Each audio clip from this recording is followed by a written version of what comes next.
Class में हम लोगों ने केमिकल इक्विलिब्रियम का इंट्रोडक्शन शुरू कर दिया था। अभी हम लोग केमिकल इक्विलिब्रियम के इंट्रोडक्शन को ही आगे प्रोसीड करेंगे, जिसमें हम लोग स्पेसिफिकली किसी भी केमिकल इक्विलिब्रियम के कैरेक्टरिस्टिक्स क्या क्या होते हैं उस पे हम लोगों का ये बहुत ही शॉर्ट सा डिस्कशन रहेगा।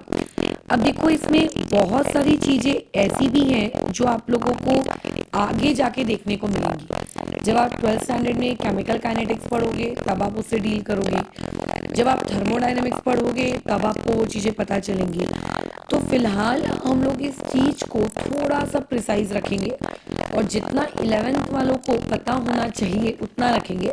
हाँ, इस वीडियो के एंडिंग में हम लोग एक थर्मोडायनेमिक की नज़र से केमिकल इक्विलिब्रियम कैसा है क्या नहीं है कुछ चीज़ों को वो एक बार पढ़ लीजिए, लेकिन वो चीज़ का एकदम फिलहाल अभी बेसिक्स ऑफ इक्विलिब्रियम से शुरू करते हैं।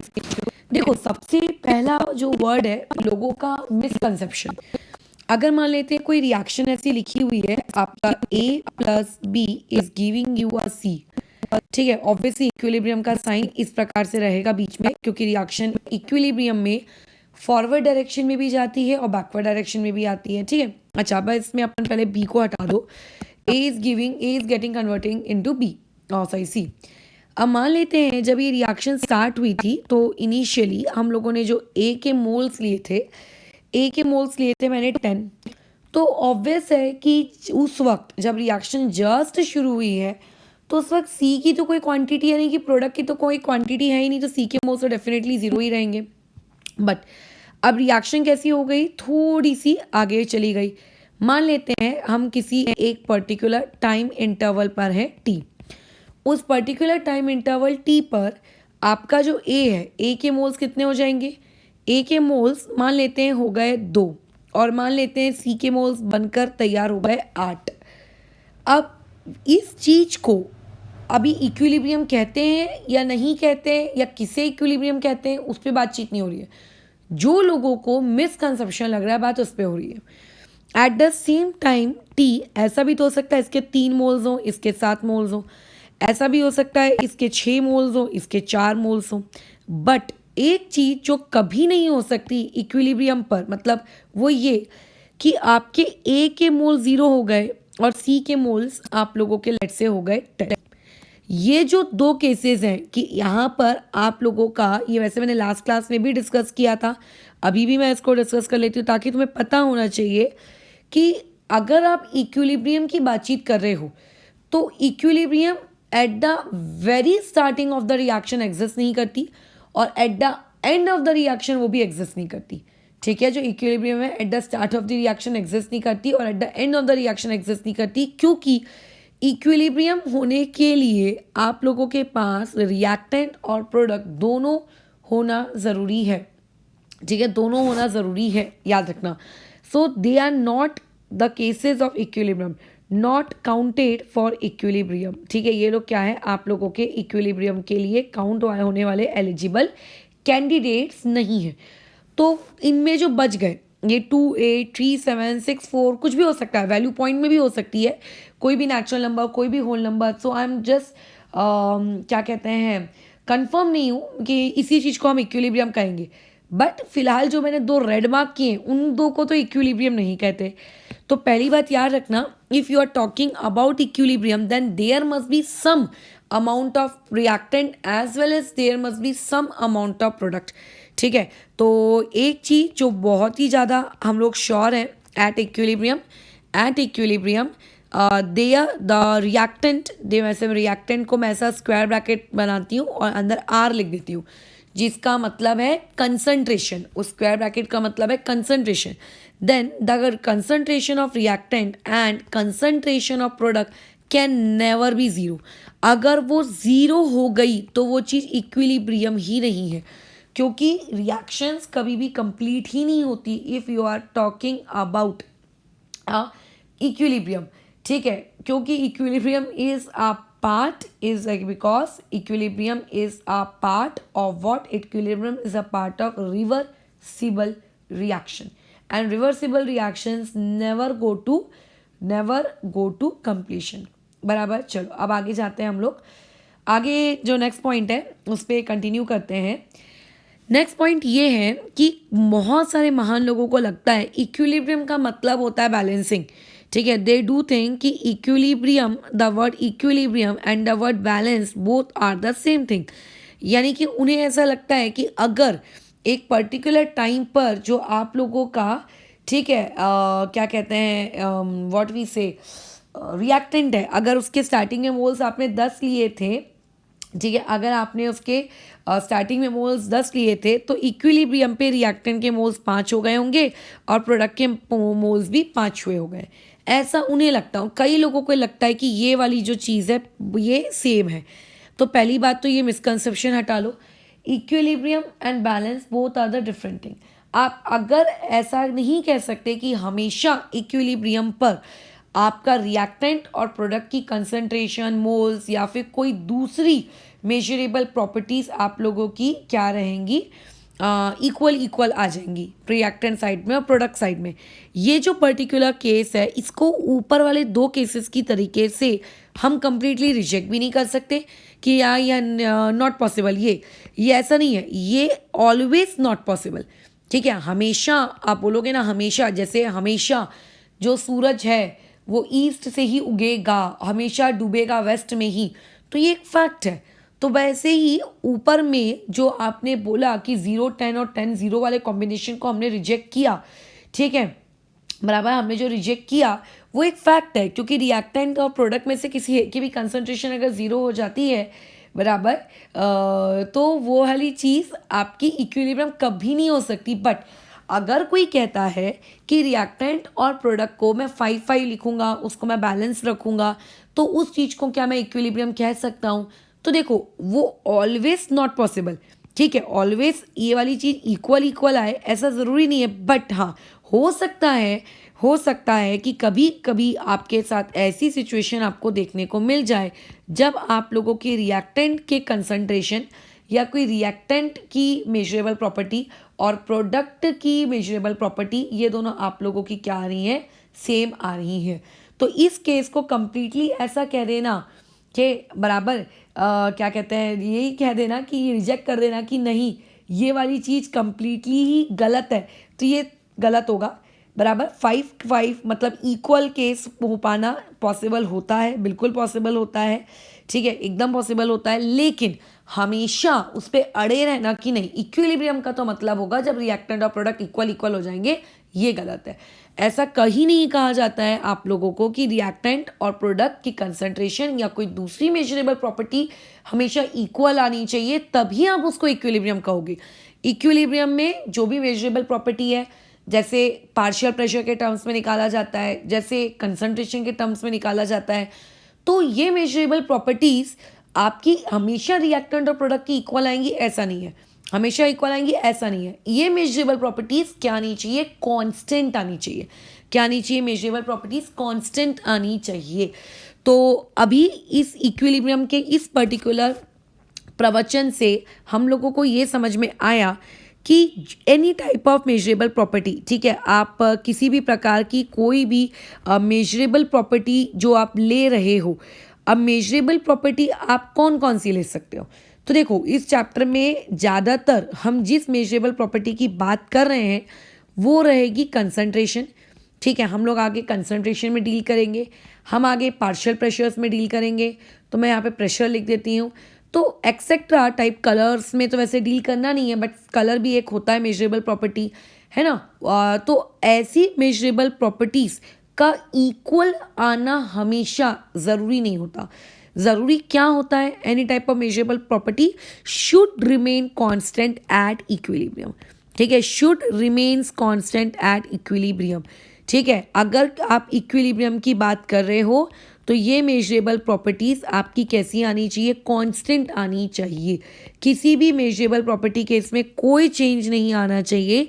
Then you are saying that your reaction is at equilibrium with respect to time.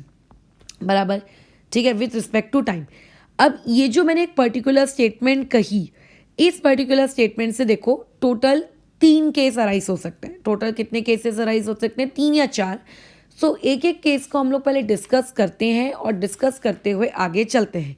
But याद रखना, कोई भी मेजरेबल प्रॉपर्टी जिसको आप आगे यूज करने वाले हो इक्विलिब्रियम की पढ़ाई करने के लिए, आपसे कभी ऐसा नहीं कहा जाता कि वो मेजरेबल प्रॉपर्टी हमेशा इक्वल आनी चाहिए फॉर रिएक्टेंट एंड प्रोडक्ट। वो इक्वल आ भी सकती है, वो इक्वल नहीं भी आ सकती है।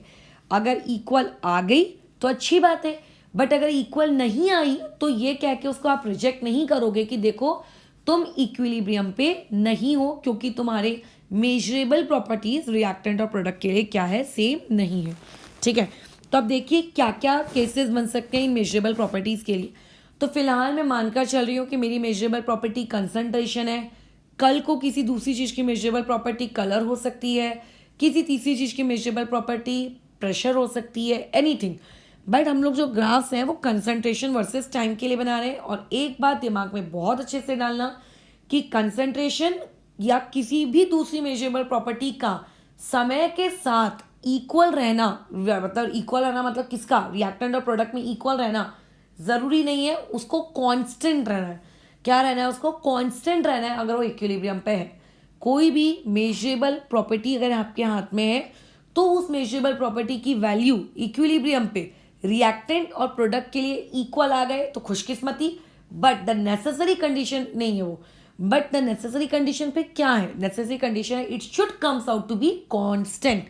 इक्वल आ गई, वेल एंड गुड, चांदी हो गई आपकी। बट अगर इक्वल नहीं आ रही है, ज़रूरी नहीं है कांस्टेंट आनी चाहिए, ये ज़रूरी है। ठीक है, इस स्टेटमेंट को बार बार इतना एम्फेसाइज करके इसीलिए बताया जा रहा है क्योंकि इस पे बेस्ड ग्राफिकल सवाल आते हैं। अगर ये कंसेप्ट या ये लाइन आपकी क्लियर नहीं हो तो अंडा दे दोगे। ठीक है, देखो कैसे कैसे ग्राफ्स आप यहाँ पे देख सकते हो। मान लेते हैं हम लोगों ने आपके जो वाई एक्सेस है, वाई एक्सेस में हमने कंसंट्रेशन को प्लॉट किया और जो एक्स एक्सेस है उसमें हमने किसको प्लॉट कर लिया, आपके टाइम को प्लॉट कर लिया। अभी अज्यूम करती हूँ मेरे पास एक रिएक्शन है फलाना ए से लेकर बी जो कि इक्विलिब्रियम पे है। ए मेरा रिएक्टेंट है। ठीक है, मैंने एक रिएक्शन अज्यूम की हुई है जहाँ पे ए मेरा रिएक्टेंट है और बी मेरा क्या है, प्रोडक्ट है। ठीक है, जहाँ पे ए मेरा रिएक्टेंट है और बी मेरा प्रोडक्ट है। तो ये पहले हम लोग लिख लेते हैं, कंसीडर आप लोगों का ए इक्विलिब्रियम में बी। अच्छा, अब उसमें एक चीज़ का और ध्यान रखना कि यहाँ पर जो ये ए है, ठीक है, ये जो आप लोगों का ए है, इस ए को हम लोग हमारा क्या ले रहे हैं, रिएक्टेंट। तुम्हें लगेगा कि अरे हमेशा ही तो ये रिएक्टेंट लेते आ रहे हैं, इसमें नया क्या है। नया इसमें ये है कि मैं ये मान कर चल रही हूँ कि मैं अपनी रिएक्शन को यहाँ से आंखें लगाकर इस डायरेक्शन में जाते हुए देख रही हूँ। कोई अगर दूसरा बंदा है वो ये बोल रहा है कि देखो इक्विलिब्रियम का मतलब ये भी तो होता है कि प्रोडक्ट से रिएक्टेंट, तो फिर जो प्रोडक्ट हुआ करता था वही प्रोडक्ट अब इसका क्या बन जाएगा, रिएक्टेंट। उसमें बाद में हम जाएंगे, मैं तो फालतू कन्फ्यूजन क्रिएट हो जाएगा। फिलहाल अगर आपके पास एक इन जनरल रिएक्शन है ए से बी, जहाँ ए रिएक्टेंट है बी प्रोडक्ट है, तो समय के साथ साथ या फिर कह सकते हैं जब आपकी रिएक्शन शुरू हुई थी तो शुरुआत में जो आपके पास रिएक्टेंट था वो ज़्यादा था और प्रोडक्ट आप कह सकते हो कुछ भी नहीं था। तो मान लेते हैं जब रिएक्शन शुरू हुई तो ये मेरे पास ए की क्वांटिटी है, ये पॉइंट या ये कोऑर्डिनेट ये बता रहा है कि एट टी इक्वल टू 0 मेरे पास ए की कंसंट्रेशन इतनी है और बी की कंसंट्रेशन कितनी होगी। बी की कंसंट्रेशन कितनी होगी, बी तो उस वक्त था ही नहीं, प्रोडक्ट तो उस वक्त आपके पास था ही नहीं, तो प्रोडक्ट उस वक्त आपके पास at T equal to 0 product भी कितना है, 0। At T equal to 0 product भी कितना है, 0। जैसे जैसे रिएक्शन आगे जाती है रिएक्टेंट कम होता जाता है और प्रोडक्ट बढ़ता जाता है। ठीक है, बट इक्विलिब्रियम में ऐसा नहीं होता कि रिएक्टेंट कम होते होते होते होते होते होते 0 हो गया। ठीक है, इक्विलिब्रियम में कभी भी ऐसा नहीं होगा कि रिएक्टेंट कम होते होते होते होते होते होते प्रोडक्ट 0 हो गया। वो क्या होगा, आपका जो भी रिएक्टेंट है वो इस फैशन में डिक्रीज तो करेगा बट एक सर्टेन पॉइंट आएगा जिस सर्टेन पॉइंट के बाद आपकी जो कंसंट्रेशन है उस पर्टिकुलर रिएक्टेंट ए की वो कांस्टेंट हो जाएगी, मतलब और फर्दर वो डिक्रीज नहीं करेगा। और सिमिलरली आपका जो प्रोडक्ट था जो रिएक्शन की शुरुआत में 0 था, तो जैसे जैसे रिएक्शन आगे बढ़ेगी प्रोडक्ट भी बढ़ेगा। बट इसका ये मतलब नहीं है कि प्रोडक्ट बढ़ता जा रहा है बढ़ता जा रहा है बढ़ता जा रहा है बढ़ता जा रहा है। स्टार्टिंग में क्या होगा, आप लोगों का प्रोडक्ट बढ़ेगा, बढ़ रहा है बढ़ रहा है बढ़ रहा है, मान लेते हैं इस पॉइंट पे पहुंचा। इस पॉइंट पे पहुंचने के बाद ये कैसा रह रहा है, कांस्टेंट हो गया, यानी कि जितना प्रोडक्ट है आपके कंटेनर में आपको उतना ही दिख रहा है, चेंज ही नहीं हो रहा है। आप पहले गए जाके देखा कि प्रोडक्ट की कंसंट्रेशन कितनी है, तुमने देखा 5 मोलर, और तुम 10 मिनट बाद जाके देखते हो प्रोडक्ट की कंसंट्रेशन कितनी है, तुम देखते हो 5 मोलर, 1 घंटे बाद जाके देखते हो कितनी है, 5 मोलर, मतलब there is no change in concentration. So this will be your one of the graph, ठीक है, this will be your one of the graph, ठीक है। और अच्छा, और इवन ये जो पर्टिकुलर पॉइंट है, ये जो पर्टिकुलर पॉइंट है, जिस पर्टिकुलर पॉइंट से आप लोगों का रिएक्टेंट और प्रोडक्ट दोनों की मेजरेबल प्रॉपर्टी कांस्टेंट आना शुरू हो गई, इसी पर्टिकुलर पॉइंट को हम कहते हैं कि ये इक्विलिब्रियम है। इसी पर्टिकुलर पॉइंट को हम लोग क्या कहते हैं कि ये एक इक्विलिब्रियम है। अब ये जिस भी टाइम पे आया होगा वो टाइम ग्राफिकली कैलकुलेट किया जा सकता है। ये हो गया एक केस, क्या हो गया, ये हो गया एक केस किसका, कंसंट्रेशन वर्सेस टाइम का, ठीक है, कंसंट्रेशन वर्सेस टाइम का। अब इसमें जो एक दूसरी पॉसिबिलिटी है, वो दूसरी पॉसिबिलिटी देखो कुछ इस प्रकार से रहेगी आप लोगों के पास। यहाँ पे ध्यान देते हैं कि ये मान लेते हैं आप लोगों के पास वाई एक्सिस है, ये एक्स एक्सिस है। एज यूजुअल एक्स एक्सिस पे टाइम प्लॉट हो रहा है और वाई एक्सिस पे measurable property. For our case we are considering that measurable property as concentration. हुआ ये कि आपके पास अगेन वही रिएक्शन है ए से लेकर बी। स्टार्टिंग में जब रिएक्शन शुरू हुई थी तो ये आप लोगों की ए यानी कि रिएक्टेंट की कंसंट्रेशन थी, जो कि डिक्रीज होता गया होता गया होता गया, और मान लेते हैं इस पर्टिकुलर पॉइंट से कांस्टेंट होना उसने जस्ट शुरू किया, ठीक है। और उसी दौरान जो आप लोगों का प्रोडक्ट है, रिएक्शन की शुरुआत में तो जीरो ही रहेगा ना, तो at T equal to zero आपका तो प्रोडक्ट जीरो है, जैसा हमने ऊपर पढ़ा। बट धीरे धीरे धीरे धीरे धीरे धीरे रिएक्शन आगे बढ़ रही है, बढ़ती जा रही है, बढ़ती जा रही है, बढ़ती जा रही है। अब हो कैसा रहा है, मान लेते हैं प्रोडक्ट की कंसंट्रेशन बढ़ती गई बढ़ती गई बढ़ती गई बढ़ती गई बढ़ती गई, और हुआ क्या, आप लोगों का जहाँ पे ये रिएक्टेंट था उस रिएक्टेंट की कंसंट्रेशन के साथ जाके मैच हो गई, मतलब, और उसके बाद वो भी उसी तरीके से कांस्टेंट आगे जाने लगी, यानी कि आप लोगों का रिएक्टेंट भी वैसे ही आगे जा रहा है और वैसे ही उसी सेम वैल्यू पर आपका प्रोडक्ट भी आगे जा रहा है।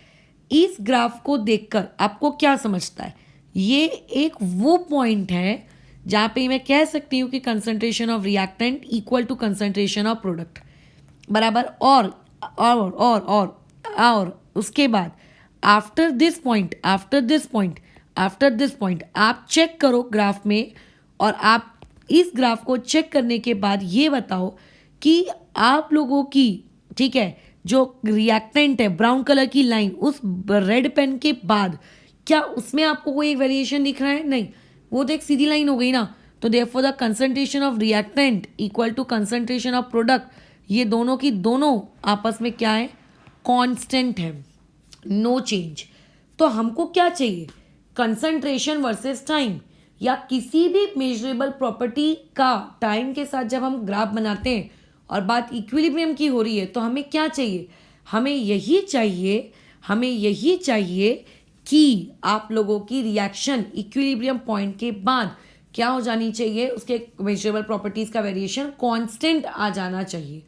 वो इक्वल हुए कि वो ऊपर वाले केस में इक्वल नहीं हुए, वो हमारा कंसर्न है ही नहीं। इक्वल हो गए अच्छी बात है, नहीं इक्वल हुआ वो भी अच्छी बात है, ठीक है। बट इक्वल या अनइक्वल रहने के बाद की उनकी जो जर्नी है, इक्विलिब्रियम आके आ जाने के बाद की उनकी जो जर्नी है वो कैसे होनी चाहिए, कांस्टेंट होनी चाहिए। तो again this point will be considered as your equilibrium. ये जो टाइम है ये कौन सा टाइम कहलाएगा, ये आपका इक्विलिब्रियम वाला टाइम कहलाएगा, कि इतने समय पे हम लोगों ने इक्विलिब्रियम क्या कर लिया है, अचीव कर लिया है, ठीक है। अच्छा, अब और भी कोई यहाँ पॉसिबिलिटी हो सकती है क्या, बिल्कुल यहाँ पे एक पॉसिबिलिटी और हो सकती है। अब देखते हैं यहाँ पे तीसरी पॉसिबिलिटी क्या है।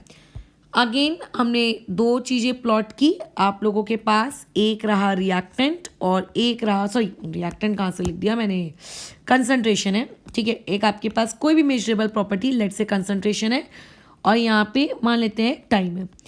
अब जब रिएक्शन शुरू हुई थी, हम जानते हैं क्या हुआ था रिएक्शन की शुरुआत में, आपका रिएक्टेंट अच्छा खासा था, बिल्कुल भैया था, वी डू एग्री। डिक्रीज होता गया बेचारा, लो डिक्रीज होके ये मैंने कांस्टेंट भी कर दिया। तो ये कौन है, ये रिएक्टेंट की बात चल रही है। रिएक्शन की शुरुआत में आपका प्रोडक्ट जीरो था, ओके। ऊपर के दो डिस्कशन से इतनी बात तो हमारे भेजे में आ गई है कि हाँ वो क्या था आप लोगों का, व्हाट वी से, जीरो था। फिर धीरे धीरे धीरे धीरे समय बढ़ रहा है, समय बढ़ता गया, समय बढ़ने के बाद आपका प्रोडक्ट भी बढ़ रहा है। तो मान लेते हैं प्रोडक्ट बड़ा बड़ा बड़ा बड़ा बड़ा ये पॉइंट पे क्रॉस कर गया, ये पॉइंट पे क्रॉस किया और लो ये ऐसा क्या देखने को मिला, क्या देखने को मिला। ऊपर वाले ग्राफ और इस वाले ग्राफ में क्या क्या डिफरेंस है। ऊपर में क्या ये दोनों ब्राउन और ग्रे कलर के ग्राफ यानी कि रिएक्टेंट और प्रोडक्ट के ग्राफ क्या एक दूसरे से टच कर रहे थे या एक दूसरे को इंटरसेक्ट कर रहे थे, हाँ।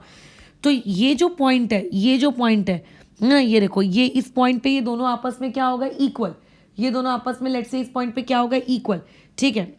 अच्छा, मुझे उस इक्वल से वैसे कोई मतलब, अरे यार एक मिनट, हाँ, वैसे मुझे उस इक्वल से कोई मतलब नहीं है कि वहाँ इक्वल हुए नहीं हुए, उसको छोड़ो, इक्वल हो भी सकते हैं, ऑब्वियसली इंटरसेक्ट किया है मतलब उस पॉइंट पे इक्वल हुआ होगा। बट अब यहाँ देखते हैं। अच्छा, अब ये वाले ग्राफ को एक बार मैं अच्छे से ड्रॉ करके दे देती हूँ तुमको, ये कुछ इस प्रकार से। हाँ, ये देखो कैसा रहेगा ये वाली चीज़ कि आपकी रिएक्शन की स्टार्टिंग में घटा घटा घटा घटा घटा, उसके बाद घटता जा रहा है, घटता जा रहा है, घटता जा रहा है, अब यहाँ पे कांस्टेंट हुआ, यहाँ से उसने अपनी कांस्टेंट जर्नी शुरू की। अच्छा, अब आप तो जानते ही हो कि रिएक्शन की शुरुआत में आपके पास प्रोडक्ट ज़ीरो था, ओके था। तो मान लेते हैं ये प्रोडक्ट ज़ीरो है और ज़ीरो के बाद बड़ा बड़ा बड़ा बड़ा बड़ा बढ़ रहा है, अभी भी बढ़ रहा है और इस पॉइंट के बाद से उसने कांस्टेंट होना शुरू किया, ठीक है। ये बढ़ता गया और उस पॉइंट के बाद से उसने क्या हुआ, कांस्टेंट होना शुरू किया। तो ज़रूरी नहीं है कि चीज़ें इंटरसेक्ट करने के बाद से ही कांस्टेंट होना शुरू हो जाए। देखो ये क्या था, घट रहा था और इस स्टेज के बाद से उसने कांस्टेंट होना शुरू किया है। तो ये जो पर्टिकुलर पॉइंट है जहाँ से ये दोनों के दोनों कांस्टेंट हो गए, इसको हम लोग कहेंगे इक्विलिब्रियम, ठीक है। तो ये ग्राफ ये भी हो सकता है कि इंटरसेक्ट करने के बाद से ही कांस्टेंट हो जाते, ये भी एक पॉसिबिलिटी है कि इंटरसेक्ट करने के बाद, देखो मैंने उसको क्या करवाया, ट्रैवल करवाया और ट्रैवल करवाने के कुछ देर बाद मैंने उसको कांस्टेंट किया, ये भी एक पॉसिबिलिटी है।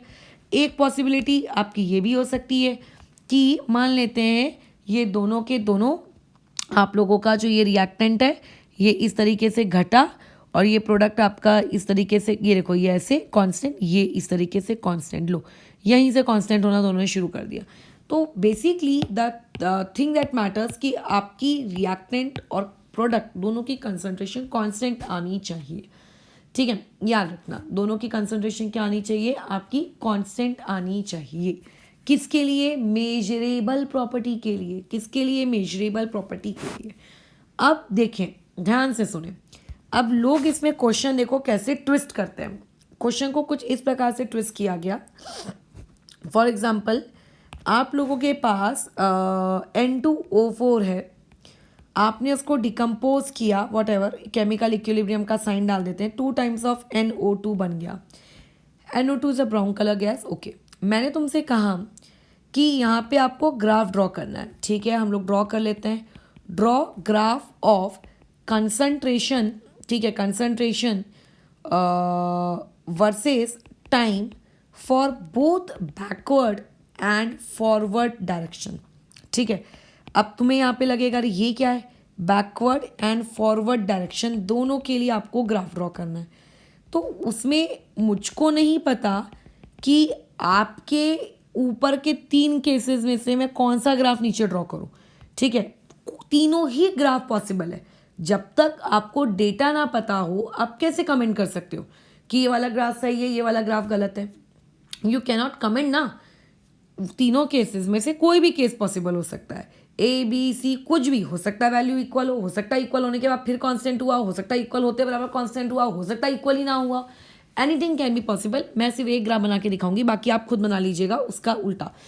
देखिए कैसा है, मान लेते हैं हमने ये वाला ग्राफ बना लिया आपका कि पहले दोनों इंटरसेक्ट हुए और उसके बाद थोड़ी देर बाद उन्होंने अपनी इक्वल वाली कांस्टेंट वाली जर्नी पकड़ी। तो पहले तो ये टर्म समझते हैं कि फॉरवर्ड डायरेक्शन या फिर आप लोगों का जो दूसरा टर्म है बैकवर्ड डायरेक्शन, इसका ये मतलब क्या है। फॉरवर्ड मतलब जिस तरीके से आपको रिएक्शन लिखकर दी गई है, कैसे लिख के दी गई है N2 4 पहले, तो N2 4 will be your reactant and NO2 will be your product. This is known as आप लोगों की फॉरवर्ड डायरेक्शन। खत्म।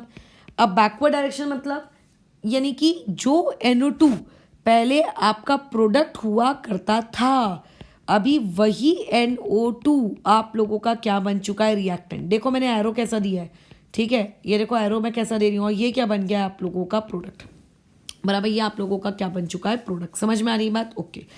अब क्या करना है हम लोगों ने, अब हम लोगों ने क्या करना है, अब हम लोगों ने ये करना है कि ग्राफ ड्रॉ करना है। चलो कोई भी एक ग्राफ ड्रॉ करेंगे, कोई भी एक ग्राफ। तो लेट से ये हम लोगों ने ग्राफ बनाया, टाइम रहेगा एक्स एक्सिस पे, ऑब्वियस है। ये किस आगे बना रहे हैं, अच्छा रिएक्टेंट प्रोडक्ट, यहाँ पे जो भी होगा कंसंट्रेशन होगा। बताइए कैसा बनेगा ग्राफ, ग्राफ कुछ ऐसा बनेगा कि रिएक्शन की शुरुआत में आप लोगों का जो रिएक्टेंट है वो घट रहा है, घट रहा है, घट रहा है, घट रहा है, घट रहा है, घट रहा है, और फिर जाके कांस्टेंट हुआ, ठीक है। उसके बाद प्रोडक्ट जो है यानी कि NO2 बढ़ रहा है, बढ़ रहा है, बढ़ रहा है, बढ़ रहा है, बढ़ रहा है, बढ़ रहा है, बढ़ रहा है, और फिर आगे जाके हो सकता है कांस्टेंट हुआ। तो अब बताइए ये इसमें से N2O4 कौन है, इस ग्राफ में N2O4 कौन है, इस जो कर्व्स हमने ड्रॉ किए इनमें N2O4 कौन है। तुम बोलोगे N2O4 ये है, क्यों, क्योंकि वो रिएक्टेंट है और रिएक्टेंट रिएक्शन में घटेगा। और ये कौन है, तुम बोलोगे ये NO2 है, क्योंकि प्रोडक्ट रिएक्शन में बढ़ेगा। लेकिन अगर यही सेम ग्राफ आप लोगों को ड्रॉ करने के लिए कहा जाता फॉर बैकवर्ड रिएक्शन, तो ग्राफ तो देखो ऐसे ही आता। ग्राफ की पॉसिबिलिटीज तो देखो 3 ही हो सकती हैं, उससे ज़्यादा पॉसिबिलिटीज तुम क्या राइज करोगे, ठीक है। ग्राफ थोड़ा बदसूरत दिख रहा है, एडजस्ट कर लेना।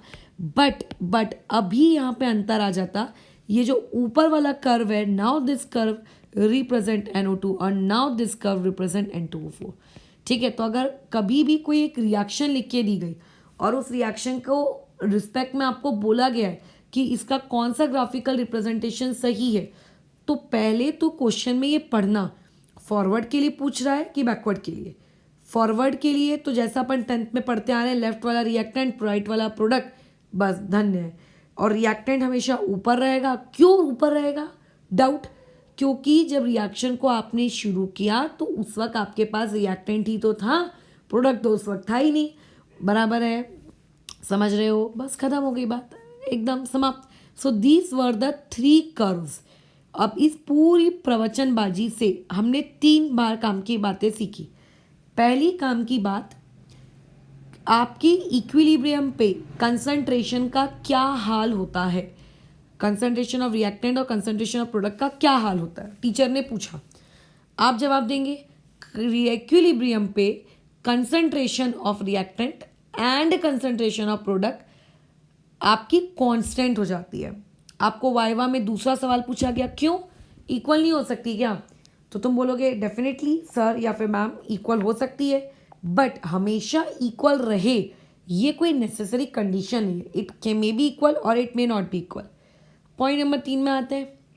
आपके उस पर्टिकुलर इंसान ने आपसे पूछा कि अच्छा टोटल कितनी पॉसिबिलिटीज़ है, तुम बोलोगे देख लीजिए सर इतनी पॉसिबिलिटीज़ है मेरे पास। अच्छा, पॉइंट नंबर 3 उन्होंने बोला ये मैंने कर्व दिया है, ये फॉरवर्ड का कर्व है, आप इसको बैकवर्ड के लिए बताओ। तो उसमें नो डाउट जो कर्व उन्होंने दिया है कर्व वैसे का वैसे ही रहेगा, कर्व में कोई चेंज नहीं आएगा। कर्व में क्या चेंज आएगा तुम खुद बताओ मुझे, कोई चेंज नहीं आएगा कर्व में।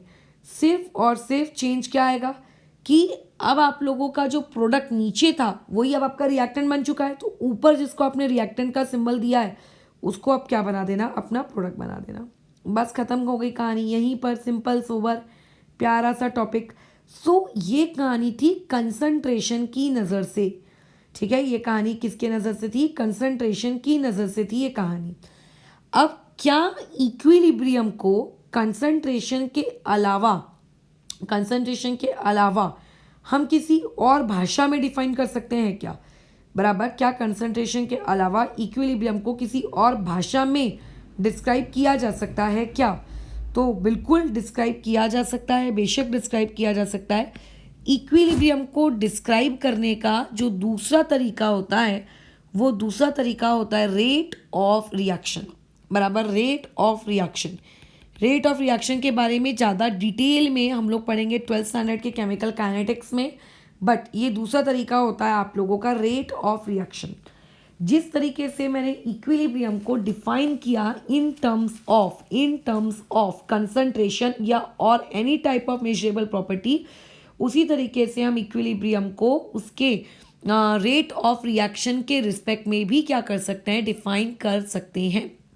क्या कर सकते हैं, उसके रेट ऑफ रिएक्शन के रिस्पेक्ट में भी। अब रेट ऑफ रिएक्शन मतलब क्या, फिलहाल अगर 11th में हो और 11th के टर्म्स में आपको ये चीज़ समझानी हो तो फिजिक्स जितना पढ़े हो उसमें भी तो तुमने पढ़ा है ना ये सब वर्ड्स। रेट, किस रेट से आपका चेंज हो रहा है, मतलब rate of change of velocity is nothing but it is an acceleration, right. Rate of change of displacement is nothing but it is a velocity. So similarly rate यानी कि आपकी कोई भी particular quantity with respect to time उसमें कैसे कैसे variation आ रहा है, बस इतना आप याद रखिए। अब क्योंकि इक्विलिब्रियम में रिएक्शन फॉरवर्ड डायरेक्शन में भी जाती है और क्योंकि इक्विलिब्रियम में रिएक्शन बैकवर्ड डायरेक्शन में भी आती है, तो इस वजह से आप लोगों की जो रिएक्शन है उसके दो, इक्विलिब्रियम पे किसी भी रिएक्शन के दो रेट्स डिफाइन होंगे। पहला रेट जो डिफाइन होगा वो कौन सा होगा, फॉरवर्ड के लिए, और जो दूसरा रेट डिफाइन होगा वो रहेगा बैकवर्ड के लिए। ठीक है, क्या कहा मैंने, क्योंकि ये एक इक्विलिब्रियम रिएक्शन है तो ये फॉरवर्ड भी जा सकती है और क्योंकि ये रिएक्शन आपकी बैकवर्ड भी आ सकती है, तो इसके लिए दो प्रकार के रेट्स डिफाइन होंगे। ठीक है, जो इसके लिए पहला रेट डिफाइन होगा वो होगा RF और जो दूसरा रेट डिफाइन होगा वो रहेगा RB। RF का मतलब रेट ऑफ फॉरवर्ड डायरेक्शन, मतलब अगर आपको आपकी रिएक्शन को रिएक्टेंट से प्रोडक्ट में कन्वर्ट करना है यानी कि फ्रॉम A टू B, ठीक है, फ्रॉम A टू B, तो उस रिएक्शन की रेट क्या होगी। और RB का मतलब क्या होता है, RB का मतलब होता है रेट ऑफ बैकवर्ड रिएक्शन। ठीक है, यानी कि अब आपका प्रोडक्ट बन गया है तो प्रोडक्ट बन जाने के बाद यानी कि अगर आप ऑलरेडी अभी B पर हो और B से अगर आपको वापस से रिएक्टेंट यानी कि A में आना है तो उसका क्या रेट होगा। अब ऐसा नहीं है कि रिएक्शन में सिर्फ RF एग्जिस्ट करेगा या रिएक्शन में सिर्फ RB एग्जिस्ट करेगा, क्योंकि ये रिएक्शन एक इक्विलिब्रियम वाली रिएक्शन है तो इसमें RF भी एग्जिस्ट करेगा और इसमें RB भी एग्जिस्ट करेगा। अब आपकी इक्विलिब्रियम की डेफिनेशन कहती है, अकॉर्डिंग टू इक्विलिब्रियम डेफिनेशन, कि अगर आप चाहते हो, इफ़ यू वांट, अगर आप चाहते हो कि रिएक्शन इक्विलिब्रियम पर रहे, अगर आप चाहते हो कि रिएक्शन इक्विलिब्रियम पे रहे, तो ऐसे में देन आपको क्या करना होगा, आपको मात्र एक काम करना है और वो एक काम है आप लोगों का बहुत ही सिंपल, सोबर और प्यारा सा, और वो एक काम आप लोगों का है कि rate of forward reaction and rate of backward reaction को आपस में इक्वल रखा जाए। ध्यान से सुनना मेरी बात, मैंने क्या कहा, रेट ऑफ फॉरवर्ड डायरेक्शन को और रेट ऑफ बैकवर्ड मतलब रेट ऑफ फॉरवर्ड रिएक्शन को और रेट ऑफ बैकवर्ड, इन दोनों को आपको आपस में क्या रखना होगा, इक्वल रखना होगा। क्या रखना होगा, इन दोनों को आपको आपस में क्या रखना पड़ेगा, इक्वल रखना होगा। ठीक है, जब आप इसे आपस में इक्वल रखेंगे, ठीक है, अगर आप इसको आपस में क्या रखेंगे, इक्वल रखेंगे, तो क्या रहेगी आप लोगों की रेट ऑफ फॉरवर्ड डायरेक्शन और रेट ऑफ बैकवर्ड डायरेक्शन अगर आपकी इक्वल है तो आप ये कह सकते हो कि मेरी रिएक्शन क्या है, इक्विलिब्रियम पर है। याद रखना, ऊपर जो कंसंट्रेशन था, कंसंट्रेशन क्या कहती थी, कांस्टेंट रहना चाहिए। ठीक है, कंसंट्रेशन क्या कहती थी कि कोई भी मेजरेबल प्रॉपर्टी क्या रहनी चाहिए, कांस्टेंट रहनी चाहिए। क्या रहनी चाहिए, कांस्टेंट रहनी चाहिए। क्या रहनी चाहिए, कांस्टेंट रहनी चाहिए। क्या रहनी चाहिए, कांस्टेंट रहनी चाहिए। बट रेट ऑफ रिएक्शन क्या कहती है, कांस्टेंट नहीं चाहिए भैया, हमें कांस्टेंट नहीं चाहिए, बराबर हमको कांस्टेंट नहीं चाहिए, हमको सिर्फ और सिर्फ क्या चाहिए कि यहाँ पे दोनों इक्वल होना। ये सबसे बड़ा डिफरेंस है, ये सबसे बड़ा डिफरेंस है। अब देखो इसमें एक सबसे बड़ी पॉइंट, इसका ग्राफ कैसा रहेगा।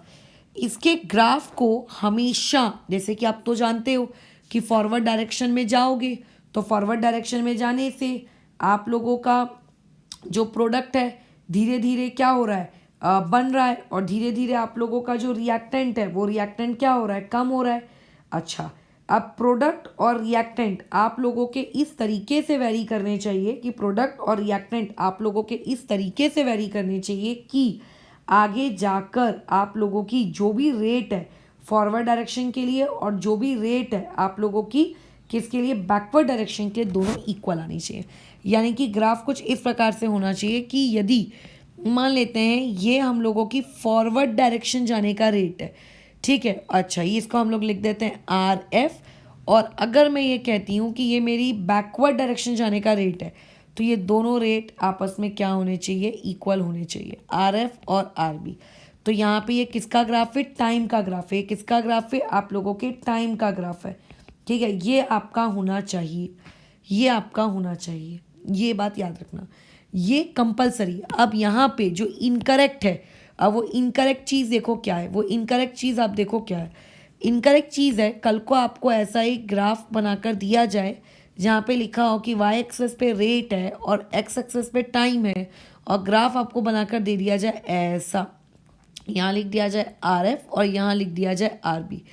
आप इसको बोलोगे कि हाँ ये तो सही है, आप बड़े मज़े से बोलोगे अरे हाँ यार ये तो सही है, इसमें क्या गलत है, बट ये इनकरेक्ट है। क्यों ये इनकरेक्ट है, एक बार भी तुमने सोचा? क्योंकि अभी अभी मैंने ऊपर बोला था चाहे कुछ भी हो जाए, अगर आप इक्विलिब्रियम को रेट के टर्म्स में डिफाइन कर रहे हो तो रेट के टर्म्स में आपका आर एफ और आर बी इक्वल आना चाहिए। और यहाँ तो तुम देखो ना आर एफ कहाँ ऊपर है, यहाँ पे देखो ना आर एफ आपका आर बी का नीचे है, क्योंकि यहाँ पे आर एफ और आर बी, ठीक है, आप लोगों के इक्वल नहीं है, इसीलिए ये वाला जो ग्राफ है आप लोगों का ग्राफ कैसा है, इनकरेक्ट। तो इक्वल आना ही पड़ना चाहिए, इक्वल होना ही चाहिए आपकी रेट को। अगर इक्वल नहीं है तो फिर वो इक्विलिब्रियम नहीं है। बट कंसंट्रेशन में इक्वल हो भी सकता है, इक्वल नहीं भी हो सकता है, कांस्टेंट होना वहाँ कंपलसरी है। तो इस तरीके से इक्विलिब्रियम को दो भाषा में डिस्क्राइब किया जाता है कि what do you mean by the term equilibrium, what do you mean by the term equilibrium, ठीक है। अच्छा, अब मैंने ये जो ग्राफ बनाया है, ये जो मैंने ग्राफ बनाया है आप लोगों का, ये पिंक और येलो कलर को यूज़ करके, ये मैं मान कर चल रही हूँ, ये मैं मान कर चल रही हूँ कि आपके पास रिएक्शन कैसी है, ए से बी जब जा रही थी तब के लिए है, ठीक है। ये रिएक्शन किसके लिए, ए से जब ये बी जा रही थी फ्रॉम ए टू बी, यानी कि जब आप लोगों का ए रिएक्टेंट है और बी आप लोगों का प्रोडक्ट है, तब के लिए रिएक्शन है, बराबर। तब के लिए रिएक्शन है जब आपके पास इनिशियली, जब आपके पास इनिशियली ए की क्वांटिटी क्या है, कुछ है, लेट्स से एक्स है, और बी की क्वांटिटी 0 है। बट अगर मान लेते हैं अगर ये रिएक्शन आपको ऐसी लिख के दे दी जाए कि अभी इनिशियली आपके पास ए जो है वो है ही नहीं और आपके पास जो बी है वो एक्स है, तब क्या ये ग्राफ ऐसा ही बनेगा? बिल्कुल, ये ग्राफ अभी भी वैसा जैसा है वैसा ही बनेगा। बस एक चीज़ में फ़र्क आएगा, क्या? जो क्वांटिटी ऊपर थी उसको नीचे कर दो, जो नीचे थी ऊपर उसको कर दो। जैसे अगर ऊपर वाले ग्राफ में येलो को हम आर एफ कहते थे, तब यही येलो आपका आर बी होगा और ये पिंक आपका क्या हो जाएगा, आर एफ हो जाएगा। इस तरीके से आप लोगों को क्या दिखेगा, वेरिएशन दिखेगा। तो कई बार क्वेश्चन ऐसे भी क्रिएट किया जा सकता है कि आपको ऑलरेडी ग्राफ दे दे और उस ग्राफ का आप लोगों को क्या पूछे कि अगर ये रिएक्शन रिवर्स डायरेक्शन में प्रोसीड होने लगे तो बताइए कि आप लोगों का इक्विलिब्रियम का ग्राफ कैसा बनेगा, चाहे रेट के टर्म्स में या चाहे कंसंट्रेशन के टर्म्स में।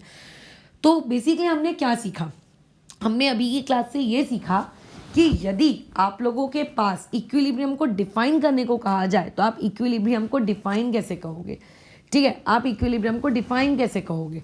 तो आप इक्विलिब्रियम को मेजरेबल प्रॉपर्टीज़ के टर्म्स में भी डिफाइन कर सकते हो या फिर आप उसको किसके टर्म्स में भी डिफाइन कर सकते हो, रेट के टर्म्स में भी डिफाइन कर सकते हो। अगर मेजरेबल प्रॉपर्टीज़ के टर्म्स में डिफाइन किया तो आप लोगों की मेजरेबल प्रॉपर्टीज कुछ समय बाद रिएक्टेंट और प्रोडक्ट दोनों के लिए कांस्टेंट हो जानी चाहिए, ठीक है। इक्वल होए ना होए चलेगा, इक्वल हुई तो भी चलेगा, नहीं हुई तो भी चलेगा, but the top most condition is it should be constant. लेकिन अगर आप उसी इक्विलिब्रियम को रेट ऑफ रिएक्शन के टर्म्स में डिफाइन करना चाह रहे हो तो the most important condition is the rate should be constant, नहीं, it should be it should be, यही वो पॉइंट है जहाँ पे लोगों के ग्राफ में उन लोगों को गड़बड़ी को महसूस होती है। तो अभी जो हमने टॉपिक पढ़ा, इस टॉपिक को हमने क्या कहा पढ़ा, ये जो हमने लास्ट क्लास में इक्विलिब्रियम का मतलब समझा था, अभी हमने इसी इक्विलिब्रियम का ग्राफिकल सेंस लिया। ठीक है, कि ग्राफिकल सेंस ऑफ इक्विलिब्रियम क्या होता है, या फिर how many ways are there to define equilibrium. ठीक है, अब जैसे कई बार रिएक्शन जैसे हम करते हैं, स्टार्टिंग में आपने रिएक्शन शुरू की, बहुत डार्क रेड कलर है मान लेते हैं आप लोगों के रिएक्टेंट का। ठीक है, फिर उसके बाद जैसे जैसे रिएक्शन आपकी फॉरवर्ड डायरेक्शन में जा रही है, तुम देख रहे हो कि कलर में चेंज हो रहा है, तुम देख रहे हो कि कलर में क्या हो रहा है, चेंज हो रहा है। मान लेते हैं रिएक्शन जो है वो धीरे धीरे ऑरेंज कलर की होती गई, और उसके बाद फिर आपका वो जो डार्क ऑरेंज कलर था वो अब फिक्स हो गया। ठीक है, तो अब आपको कलर में कोई चेंज नहीं दिख रहा, मतलब जो चीज़ आप लोगों की ऑरेंज कलर की आपको दिख रही है वो अब रिएक्शन में ऑरेंज कलर बरकरार है, मेंटेन है, जैसे का तैसा है। तो आप कलर के टर्म्स में कहोगे कि हाँ इक्विलिब्रियम आ गया है। लेकिन अगर आपने ऐसा देखा कि अभी 5 मिनट पहले ऑरेंज कलर था और अभी पेल येलो हो गया, इसका मतलब अभी आप लोगों का वो ऑरेंज वाली जो सिचुएशन आप देखे थे, वो ऑरेंज वाली सिचुएशन आपकी इक्विलिब्रियम नहीं थी, क्योंकि अगर वो इक्विलिब्रियम होती तो आपके कलर में चेंज नहीं आया होता। तो बेसिकली एक इक्विलिब्रियम को अगर वन वर्ड में मुझे डिफाइन करना हो तो मैं कह सकती हूँ ये एक ऐसी स्टेट है, ये एक ऐसी अचीव मतलब एक ऐसी पोजीशन है जहाँ पे आपको टाइम के साथ साथ किसी भी मेजरेबल प्रॉपर्टीज में कोई भी ऑब्जर्वेबल चेंज नहीं दिखता। ठीक है, तो अगर कोई मुझे इक्विलिब्रियम को डिफाइन करने को कहेगा तो मैं इक्विलिब्रियम को EQBM, this is my equilibrium. तो इक्विलिब्रियम को हम कैसे डिफाइन करेंगे? Equilibrium is a state at which there are no observable, ठीक है, जहाँ पे किसी भी प्रकार के कोई भी ऑब्जर्वेबल चेंजेस नहीं मिलते हैं। ठीक है, changes, no observable changes in measurable properties. Measurable properties बहुत सारी भी हो सकती हैं। ठीक है, measurable properties with respect to time, उस पर्टिकुलर चीज को हम लोग क्या कहेंगे? आप लोगों का इक्विलिब्रियम कहेंगे, एंड स्पेसिफिकली इस चैप्टर में केमिकल इक्विलिब्रियम कहेंगे। ठीक है, अच्छा, और फिलहाल याद रखिए हम लोग जो पढ़ रहे हैं वो एक डायनामिक इक्विलिब्रियम पढ़ रहे हैं। डायनेमिक मतलब ऐसा नहीं हो रहा है कि रिएक्टेंट प्रोडक्ट में जाने के बाद रुक गया, या प्रोडक्ट रिएक्टेंट में कन्वर्ट होने के बाद रुक गया है। Simultaneously reactant to product, product to reactant, ये प्रोसेस चलती जा रही है। ठीक है, ये क्या हो रही है आप लोगों की? चलती जा रही है, बराबर है। अच्छा, और कभी भी इक्विलिब्रियम रुकता नहीं है। आपको ऐसा लगता है, आपकी आंखें उस मॉलिक्यूलर लेवल की जो एक्टिविटी है, ठीक है, उसको डिटेक्ट नहीं कर पाती हैं। ठीक है, नैनो सेकेंड्स में आप काम नहीं कर पाते हो, ये चीज़ इतने रैपिड होती है आप कैलकुलेट नहीं कर सकते, बट आपको क्या दिखता है? आपको ओवरऑल रिजल्ट दिखता है, आपको ओवरऑल रिजल्ट दिखता है। ठीक है, क्या रिजल्ट दिखता है? कि नो चेंज। ठीक है, बट इट डजेंट मीन्स कि there is no change is occurring at molecular level. ठीक है, आपको ये जो लाइन लिखी है कि there is no observable change, इसका ये मतलब आप कतई मत लेना कि नथिंग इज हैपनिंग। ठीक है, it doesn't means nothing is happening, इसका ये कतई मतलब नहीं होता है कि कुछ भी नहीं हो रहा है at molecular level. It doesn't means nothing is happening at molecular level. Molecular level पे कुछ भी नहीं हो रहा है, इसका ये मतलब बिल्कुल भी नहीं रहता है। ठीक है, इसका ये मतलब नहीं है। ठीक है, मॉलिक्यूलर लेवल पे कार्य चलता रहता है, रिएक्शन आगे जाती है पीछे आती है, आगे जाती है पीछे आती है, इस तरीके से चीज़ें बढ़ती रहती हैं। अब नेक्स्ट टॉपिक हम लोगों का क्या है कि आपने इक्विलिब्रियम तो समझ लिया। अब इक्विलिब्रियम जो ये एक स्टेट है, क्या इस स्टेट के कुछ कैरेक्टरिस्टिक्स हैं ऑफ इक्विलिब्रियम? तो उस चीज़ को समझते हैं पहले। तो देखो, इक्विलिब्रियम जो ये स्टेट है, हाँ, इसके कुछ कैरेक्टरिस्टिक्स हैं। सबसे पहला कैरेक्टरिस्टिक जो हम लोग फर्स्ट डे से मैं चीख के बता रही हूँ, it is dynamic in nature. और अभी भी मैंने ऊपर जस्ट यही चीज़ कही कि आपको ऐसा लग सकता है, ठीक है, कि रिएक्शन के अंदर जो मेजरेबल प्रॉपर्टीज है उनमें कोई बदलाव नहीं आ रहा। आपको ऐसा लग रहा है कि रिएक्शन रुक गई है, ठीक है, बट रियलिटी में आप लोगों की जो रिएक्शन है वो कभी भी रुकती नहीं है, मॉलिक्यूलर लेवल पर आपकी रिएक्शन हमेशा फॉरवर्ड डायरेक्शन बैकवर्ड डायरेक्शन में चलती ही रहती है, ठीक है। Both reaction but it is proceeding in both direction simultaneously. Reaction as not stopped, reaction आपकी नहीं रुकती है, ठीक है, but it is proceeding in both direction. वो क्या हो रही है, प्रोसीड कर रही है, proceeding in both direction simultaneously. दोनों डायरेक्शन में वो क्या कर रही है, आप लोगों की प्रोसीड कर रही है simultaneously. Simultaneously word is very important, ठीक है। ये पहला कैरेक्टरिस्टिक हो गया आपके इक्विलिब्रियम का, और तो कुछ भी नहीं है। अच्छा, पॉइंट नंबर 2 में आते हैं। और कोई आपका क्या मतलब है इसका कैरेक्टरिस्टिक? तो हाँ, एक कैरेक्टरिस्टिक है। वो कैरेक्टरिस्टिक क्या है? मान लेते हैं आप फिक्स्ड टेम्परेचर पे हो, ठीक है, टेम्परेचर हम वेरी नहीं कर रहे। क्यों वेरी नहीं कर रहे? आप आगे बहुत सारी प्रोसेसेस पढ़ोगे, फिजिक्स में, थर्मोडायनेमिक्स में पढ़ोगे, केमिस्ट्री में तो हर जगह पढ़ोगे। जैसे एक बहुत ही सिंपल सा बेसिक सा उदाहरण लेते हैं, पीएच स्केल। आपने 10 तक एसिड बेस केमिस्ट्री में पीएच स्केल तो देखा ही है। अब जो पीएच स्केल आपने देखा है, उस पीएच स्केल में आपने पढ़ा है 0 to 14 एक रेंज होती है, 7 उसका न्यूट्रल पॉइंट होता है। लेकिन वो जो मेजरमेंट्स किए जाते हैं, ये पीएच स्केल के 0 से 7, 7 to 14, 7 न्यूट्रल पॉइंट रहेगा, 0 से लेके इतना एसिडिक, इतना बेसिक, ये मेजरमेंट एक फिक्स टेम्परेचर, एक फिक्स प्रेशर पे किए जाते हैं।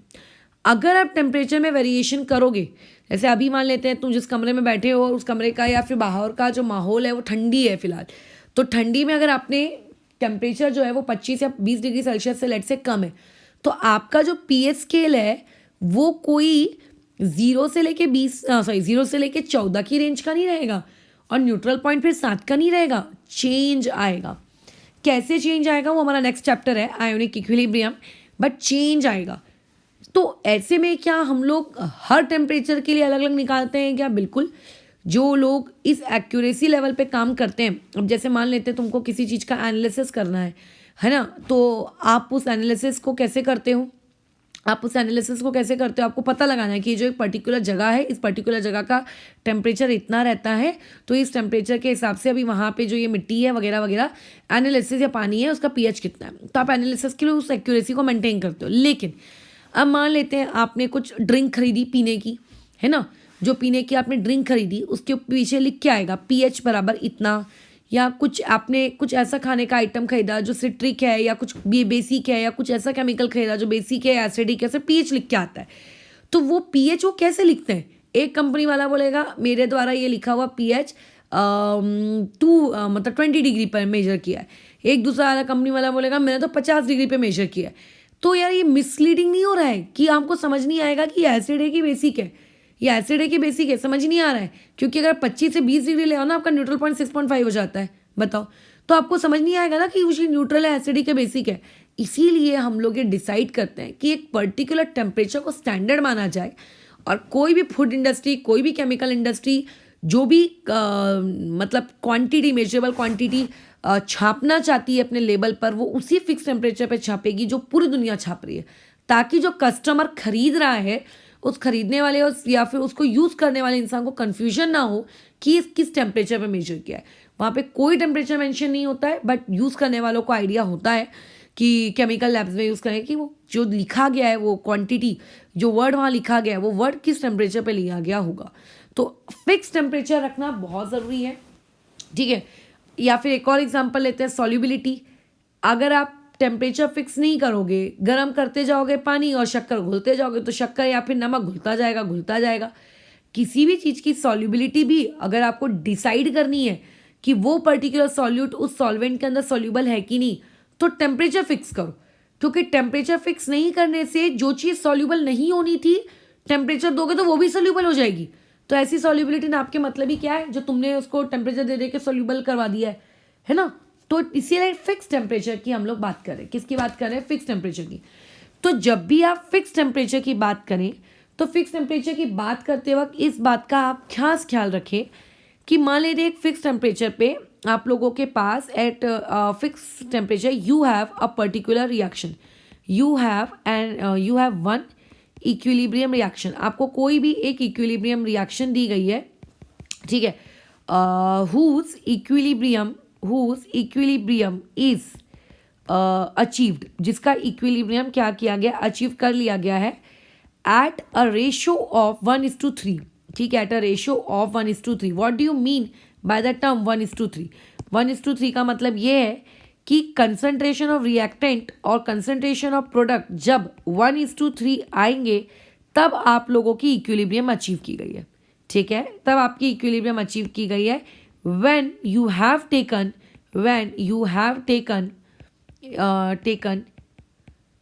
100 moles of reactant initially. ठीक है, जब आपने रिएक्टेंट के मोल्स इनिशियली कितने ले लिए, 100 ले लिए, तब आपको ये इक्विलिब्रियम कहाँ पे मिली है, 1:3 में मिली है. ठीक है, अच्छा, अब उसके बाद मान लेते हैं कि आपका मन चला कि चलो अभी मोल्स ऑफ रिएक्टेंट को मैं 1000 की बजाय 10 की पावर 8 ले लेता हूँ. देन ऐसे केस में आपका जो इक्विलिब्रियम है आया है इक्विलिब्रियम, देन यानी इक्विलिब्रियम में कोई भी आप चेंज ऑब्जर्व करोगे क्या? क्या इक्विलिब्रियम में कोई चेंज ऑब्जर्व होगा? तो इसका जवाब है नो. कोई भी इक्विलिब्रियम में हमें चेंज महसूस नहीं होगा. आप रिएक्टेंट चाहे कितनी भी क्वांटिटी में लो, अगर आपने टेम्परेचर फिक्स किया है, अगर आपकी रिएक्शन जो है वो भी चेंज नहीं कर रहे हो, ठीक है, तो ऐसे केस में चाहे मोल्स कितने भी हो, चाहे कुछ भी आपकी मेजरेबल क्वांटिटी हो, इक्विलिब्रियम इस केस में भी 1:3 का ही जब रेशियो मेंटेन होगा तभी ही वो अचीव होगी. Equilibrium is achieved at 1:3 ratio. अगर आपका 1:3 का रेशियो मेंटेन नहीं है तो इक्विलिब्रियम भी आपको अचीव नहीं होने वाला है. ठीक है, इक्विलिब्रियम भी आपको अचीव होने वाला नहीं है. ये होता है, मतलब आपका जो इक्विलिब्रियम है उसको इस बात से फर्क नहीं पड़ता कि स्टार्टिंग में आपने रिएक्टेंट की कंसंट्रेशन कितनी ली है. ठीक है, उसको जिस पॉइंट पे बनना होगा ना वो उस फिक्स टेम्परेचर पे उसी पॉइंट पे बनेगी. ठीक है, जिस फिक्स पॉइंट पे उसको बनना होगा वो उसी फिक्स पॉइंट पे बनेगी. उसको इस बात से रत्ती भर का मतलब नहीं है कि आप लोगों ने स्टार्टिंग में कितना लिया, नहीं लिया, ये लिया, वो लिया, बराबर. अच्छा, ये हो गया हमारा कैरेक्टरिस्टिक नंबर 2, जिसको अपने वर्ड्स में तुम समराइज कर सकते हो. कैरेक्टरिस्टिक नंबर 3 में आते हैं. कैरेक्टरिस्टिक नंबर 3 में आते हैं. अब ये कैरेक्टरिस्टिक नंबर 3 बहुत ही ईजी है. ईजी ये है कि equilibrium can be achieved in either direction, can be achieve from either direction. अच्छा, अब ये क्या है, अब इसका मतलब क्या है? देखो, इक्विलिब्रियम का मतलब ही होता है कि forward as well as backward. खत्म हो गई ना बात.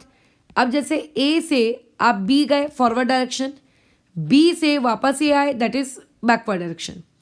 अब वो ये नहीं कह रहा है, वो ये कह रहा है कि अगर मैं ए को रिएक्टेंट लेता हूँ और बोलता हूँ कि बी पहुँचूंगा और एक इक्विलिब्रियम बनेगी, तो अगर मान लेते हैं मैंने बी लिया होता स्टार्टिंग में और उससे मैं एक्सपेक्ट करता कि ए बन रहा है, तो क्या इक्विलिब्रियम नहीं मिलती? ऐसा नहीं है. जैसे इसको और अच्छे से समझेंगे, दैट इज मान लेते हैं N2 प्लस आपने 3H2 लिया और आपकी इक्विलिब्रियम बन रही है और ये आपका प्रोडक्ट है. ठीक है, आपकी इक्विलिब्रियम बन गई, इक्विलिब्रियम ऑब्टेन्ड, आपको इक्विलिब्रियम मिल गई. अब वो ये कह रहा है कि अगर मैं रिएक्शन को रिवर्स कर दूं, ठीक है, अभी आपने रिएक्शन को क्या कर दिया, रिवर्स कर दिया, तो ऐसे में रिएक्शन क्या हो जाएगी, मान लेते हैं 2 टाइम्स ऑफ NH3, ठीक है, और ये वाली चीज़ ऐसे मैंने लिख दी. तो क्या रिएक्शन को उल्टे डायरेक्शन में घुमाने से इक्विलिब्रियम ऑब्टेन होती है क्या? तो बिल्कुल होती है. उसको इस बात से कोई फर्क नहीं पड़ता कि रिएक्शन फॉरवर्ड डायरेक्शन में गई कि रिएक्शन बैकवर्ड डायरेक्शन में गई, इससे कोई फर्क नहीं पड़ता. किसी भी डायरेक्शन से आप इक्विलिब्रियम को अचीव कर सकते हो. ठीक है, चलो अब आते हैं पॉइंट नंबर 4 में. पॉइंट नंबर 4 देखो, हम ज़्यादा डिटेल में नहीं पढ़ेंगे बिकॉज इस पॉइंट को आपको क्या कहते हैं, केमिकल काइनेटिक्स जब आप पढ़ेंगे आगे तब आपको पढ़ना ही है. So we are not going to discuss this point in detail कि कैटलिस्ट क्या होता है, किस तरीके से कैटलिस्ट काम करता है. We are not going to study all those things, बराबर. बट राइट नाउ आपको इतना तो 10th की जानकारी के हिसाब से पता है, कैटलिस्ट एक ऐसे सब्सटेंस को कहते हैं जो खुद रिएक्टेंट या प्रोडक्ट के साथ कभी रिएक्ट नहीं करता. ठीक है, आपको कैटलिस्ट के कुछ कैरेक्टरिस्टिक्स पता होने चाहिए, जैसे कि नेवर रिएक्ट्स विथ, ठीक है, रिएक्टेंट, जो भी आपने रिएक्टेंट लिया है ना तो उसके साथ रिएक्ट करेगा और विथ द प्रोडक्ट फॉर्म्ड. ठीक है ना, तो उसके साथ जो कि उस रिएक्शन के दौरान प्रोडक्ट बना है। कैटलिस्ट कभी किसी के साथ रिएक्शन नहीं करता, तो फिर कैटलिस्ट क्या करता है? Catalyst just speed up the reaction. ठीक है, रिएक्शन को क्या कर देता है? उसकी स्पीड बढ़ा देता है। कैसे बढ़ाता है? Is a part of chemical kinetics in 12th standard, कि एक्टिवेशन एनर्जी कम होगी, ज़्यादा होगी, ये होगा वो होगा। We are not going to discuss, कोई मतलब नहीं है यार, तब के तब पढ़ेंगे, बहुत ईजी टॉपिक है। अच्छा, उसके अलावा ठीक है, एक और सबसे इंपॉर्टेंट चीज़ ये, अच्छा इसको हम एग्जाम्पल से समझते हैं। मान लेते हैं तुम्हारा घर है, घर से पोस्ट ऑफिस एक सर्टेन डिस्टेंस की दूरी पर है। मान लेते हैं तुम पोस्ट ऑफिस को पैदल पैदल ट्रैवल कर रहे हो, तुम्हें एक 15 मिनट लग गए, 15 नहीं मान लो तो 45 मिनट लग गए। फिर तुम एक बार साइकिल लेके गए, साइकिल से तुम ट्रैवल कर रहे हो, मान लेते हैं तुम्हें 30 मिनट लगे।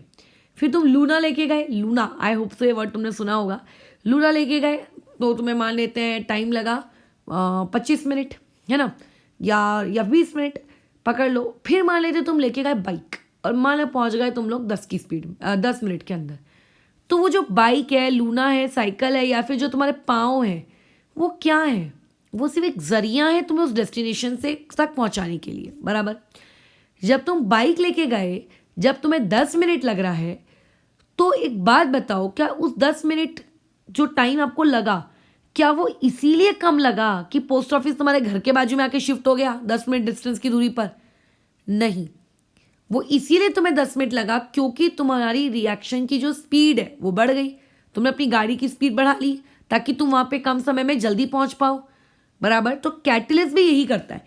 कैटलिस्ट सिर्फ और सिर्फ रिएक्शन की स्पीड चेंज करता है, या फिर आप ये कह सकते हो कि वो ऑल्टर का मतलब होता है चेंज करता है किस चीज़ को? रेट ऑफ रिएक्शन को चेंज कर देता है। लेकिन जो चीज़ कैटलिस्ट कभी नहीं करता, ठीक है, जो चीज़ कभी भी कैटलिस्ट नहीं करता, वो ये होता है, does not change the state of equilibrium. ठीक है, इस वर्ड को बहुत अच्छे से याद रखना। जो मल्टीपल चॉइस क्वेश्चंस होते हैं उनमें क्वेश्चन आता है कि कैटलिस्ट को लेकर आप इनकरेक्ट या फिर करेक्ट स्टेटमेंट चूज कर लिए, तो याद रखना कैटलिस्ट कभी भी किसी भी इक्विलिब्रियम की स्टेट नहीं बदलता। ठीक है, अगर आपने लूना यूज की तो हो सकता है आपको कम समय लगे एज कंपेयर टू वॉकिंग। अगर आप बाइक यूज कर रहे हो तो हो सकता है आपको और कम समय लगे। हो सकता है आप रॉकेट से जा रहे हो पोस्ट ऑफिस, तो हो सकता है और भी कम समय लगे, हो सकता है 2 सेकंड के अंदर पहुंच जाओ। तो कैटलिस्ट सिर्फ और सिर्फ, या फिर कह सकते हो बाइक या लूना, आपको सिर्फ और सिर्फ उस पर्टिकुलर आपकी डेस्टिनेशन तक पहुंचाने में कम समय में आपकी मदद करते हैं, बराबर है, आपकी मदद करते हैं। बट वो ऐसा नहीं करते कि रॉकेट के आ जाने से पोस्ट ऑफिस वाले डर गए कि हे भगवान, ये लड़का तो मेरे पोस्ट ऑफिस में रॉकेट से आएगा, इस अच्छा के घर के बाजू में पोस्ट ऑफिस शिफ्ट कर लेते हैं, है ना। जो आपकी स्टेट है, स्टेट जो पोस्ट ऑफिस है वो चेंज नहीं होगा, जो डेस्टिनेशन है वो चेंज नहीं होगी। तो कैटलिस्ट सिर्फ और सिर्फ स्पीड बढ़ाता है, या फिर रेट ऑफ रिएक्शन को चेंज करता है, या फिर जो टाइम लगने वाला था, जो टाइम टेकन लेने वाला था, उस टाइम टेकन को वो क्या कर देता है? रिड्यूस करता है। ठीक है, लेकिन कभी भी स्टेट ऑफ इक्विलिब्रियम नहीं बदलता। क्या नहीं करता? कभी भी स्टेट ऑफ इक्विलिब्रियम नहीं बदलता। ठीक है, कभी नहीं बदलता का मतलब कभी नहीं बदलता है। अच्छा, इवन जब आप आगे सरफेस केमिस्ट्री पढ़ेंगे तो आप लोगों के सामने कुछ ऐसे भी कैटलिस्ट आपको देखने को मिलेंगे जिन्हें हम निगेटिव कैटलिस्ट कहते हैं। ठीक है, याद रखना क्या करते हैं? Negative catalyst. अभी जैसे मैंने यहाँ पे ये जो वर्ड लिखा है कि टाइम को रिड्यूस करेगा या फिर इंक्रीज भी कर सकता है। अब यहाँ पे इंक्रीज क्यों करेगा? क्योंकि कुछ कैटलिस्ट निगेटिव होते हैं। निगेटिव का मतलब कुछ रिएक्शन इतनी फास्ट होती हैं कि हम नहीं चाहते कि वो रिएक्शन फास्ट हो, तो हम क्या करते हैं? उन रिएक्शन को स्लो डाउन करने के लिए ऐसे कैटलिस्ट डाल देते हैं जो उनकी रिएक्शन की स्पीड डिक्रीज कर देते हैं। तो हमेशा स्पीड अप ही होगा ऐसा नहीं होता है, स्पीड डाउन भी हो सकती है। ठीक है, तो बस आपको एक वर्ड याद रखना है, ऑल्टर करेगा, चेंज करेगा। चेंज के नाम पे हो सकता है इंक्रीज करे, चेंज के नाम पे हो सकता है डिक्रीज करे। ठीक है, कुछ भी करेगा लेकिन आपका कैटलिस्ट चेंज करेगा। अच्छा, अब इस बात को समझते हैं हम लोग। अच्छा देखिए, यहाँ पर मैं 3 ऐसे डॉट डॉट डॉट डॉट बना रही हूँ, इसको देखते हैं ये चीज़ क्या है। इसको डायग्राम से समझोगे जल्दी समझ में आएगा। डायग्राम मेरे हो सकता है बदसूरत दिखे, बट क्या कर सकते हो। ये है आप लोगों का इक्विलिब्रियम नंबर 1, ये है आप लोगों का इक्विलिब्रियम नंबर 2, ये है आप लोगों का इक्विलिब्रियम नंबर 3। इक्विलिब्रियम नंबर 1 आपको तब मिलेगा जब आप एक पॉजिटिव कैटलिस्ट का प्रयोग करेंगे। इक्विलिब्रियम नंबर 3 आपको तब मिलेगा जब आप एक निगेटिव कैटलिस्ट का प्रयोग करेंगे, मतलब जो आपको चाहिए आप उससे भी लेट जा रहे हो। और इक्विलिब्रियम 2 का मतलब है विदाउट कैटलिस्ट, जब कोई कैटलिस्ट नहीं होता तो इस पर्टिकुलर टाइम पर आप लोगों को इक्विलिब्रियम मिलती है। और ये जो ग्राफ है, एक्स एक्सिस में क्या प्लॉट किया गया टाइम, और वाई एक्सिस में इसका क्या प्लॉट किया गया रेट। ठीक है, चलो बताओ without any type of catalyst ये सिचुएशन कैसी दिखेगी। Without any type of catalyst अभी हमने ग्राफ बनाना सीखा है। रिएक्टेंट घट रहा है, घट रहा है, घट रहा है, घट रहा है, घट रहा है, घट रहा है, घट रहा है, और यहाँ से मान लेते हैं कांस्टेंट होना शुरू हो गया, यहाँ से मान लेते हैं कांस्टेंट होना शुरू हो गया। प्रोडक्ट का क्या होगा बताइए। प्रोडक्ट बढ़ रहा है, बढ़ रहा है, बढ़ रहा है, बढ़ रहा है, बढ़ रहा है, बढ़ रहा है, बढ़ रहा है, बढ़ रहा है, बढ़ रहा है, मान लेते हैं इस पॉइंट से कांस्टेंट होना शुरू हो गया। ये ऐसा सिचुएशन है, समझ रहे हो। अच्छा, अब आगे क्या। अब अगर आपने कोई एक ऐसा कैटलिस्ट डाल दिया, अगर आपने कोई ऐसा कैटलिस्ट डाल दिया जो रिएक्शन की स्पीड बढ़ा रहा है, रिएक्शन की क्या बढ़ा है स्पीड, तो इसका ये मतलब नहीं है कि ग्राफ किसी और पॉइंट से शुरू होगा, ग्राफ उसी पॉइंट से शुरू होगा, ग्राफ उसी पॉइंट से शुरू होगा। बस फर्क इतना होगा कि अब आप लोगों का जो इक्विलिब्रियम था, जैसे मतलब ये घट रहा है, घट रहा है, घट रहा है, घट रहा है, घट रहा है, और तुरंत यहीं से वो क्या हो जाएगा, कांस्टेंट होना शुरू हो जाएगा। ये आपका बढ़ रहा है, बढ़ रहा है, बढ़ रहा है, बढ़ रहा है, बढ़ रहा है, तुरंत इसी पॉइंट से ये कांस्टेंट होना शुरू हो जाएगा। तो यानी कि सोचो, जो इक्विलिब्रियम आपको पहले यहाँ मिल रही थी, अब आपको वो इक्विलिब्रियम पहले मिल रही है, पहले टाइम में मिल रही है। अगर मैं इसको 15 मिनट कहूँ तो हो सकता है आपको इक्विलिब्रियम 6 मिनट में मिल रही हो। और अगर आपने कोई निगेटिव कैटलिस्ट यूज़ किया होता, निगेटिव, ठीक है, यानी कि जो रिएक्शन की रेट बढ़ाता, तो आपका जो बढ़ रहा है, बढ़ रहा है, बढ़ रहा है, मतलब घट रहा है, घट रहा है, घट रहा है, घट रहा है, घट रहा है, घट रहा है, घट रहा है, ग्राफ मेरे उतने सुंदर नहीं है, घट के यहाँ से कांस्टेंट हो रहा है। ठीक है, फिर यहाँ पे क्या हो रहा है, आपका बढ़ रहा है, बढ़ रहा है, बढ़ रहा है, बढ़ रहा है, ये बढ़ते जा रहा है, बढ़ते जा रहा है, यहाँ से उसने मान लेते कांस्टेंट आपकी लाइन पकड़ ली। ठीक है, कॉपी में अच्छे से तुम खुद बना लेना, उतने सुंदर डायग्राम्स मेरे नहीं है, और नहीं भी बना पाए तो समझने से मतलब है। ठीक है, ये बढ़ रहा है, बढ़ रहा है, बढ़ रहा है, बढ़ रहा है, यहाँ से कांस्टेंट हो रहा है।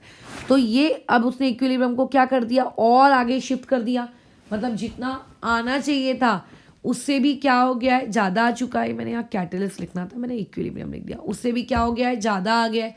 तो इस तरीके से जब आप किसी भी प्रकार के कैटलिस्ट को यूज़ करते हो तो उसका ये फ़र्क पड़ता है किस चीज़ में, आप लोगों के इक्विलिब्रियम के पॉइंट पर, बराबर है, आप लोगों के इक्विलिब्रियम के पॉइंट पर। अच्छा, और उसके बाद आपका एक 5वां पॉइंट जो हमने लास्ट क्लास में ही डिस्कस किए हैं, वो 5वां पॉइंट ये है कि अगर आप लोगों के पास if one of the reactant is gaseous, ठीक है, if one of the reactant, ठीक है, और प्रोडक्ट इज गैशियस, ठीक है, and product is gaseous, then is gaseous, gaseous, then the container must be closed।